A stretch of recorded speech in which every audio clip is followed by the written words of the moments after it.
We'll soon learn the results of baseball's latest Hall of Fame election, with Barry Bonds among those on the ballot. As it happens, that nearly coincides with the fact that tomorrow, January 22nd, marks the first anniversary of the death of Henry Aaron, the man whose all-time home run record was surpassed, numerically, by Bonds. Make no mistake, as we've often said, on his natural merits, Barry Bonds was an authentically great player. If broadcasters had a vote, which they don't, it's only the writers who do, I would have voted for Bonds for the Hall of Fame. By any reasonable measure, he was one of the best all-around players of any era. But for obvious reasons, his video game late career numbers are inauthentic. Bonds, then, is the statistical home run leader. It's right there in the record book. But for many, Henry Aaron is the authentic and enduring home run king. Or as sociologist Dr. Harry Edwards once put it, Bonds is the record holder. Aaron is the standard bearer. Aaron was also an authentic civil rights hero.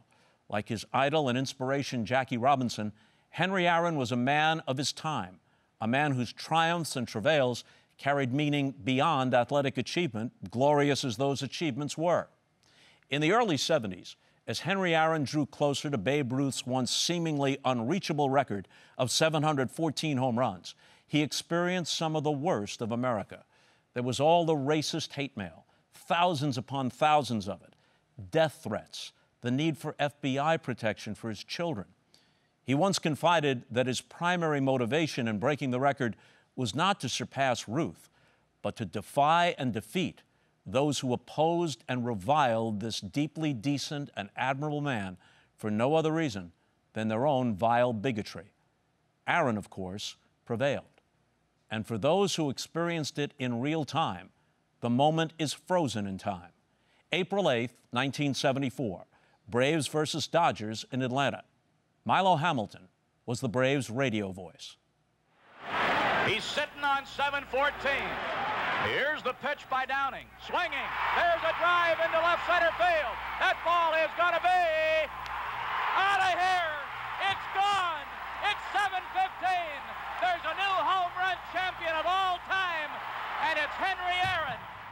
Very good call there from Milo Hamilton. Meanwhile, in the Dodgers booth, Vin Scully, in the moment, recognized the larger meaning of the moment. What a marvelous moment for the country and the world.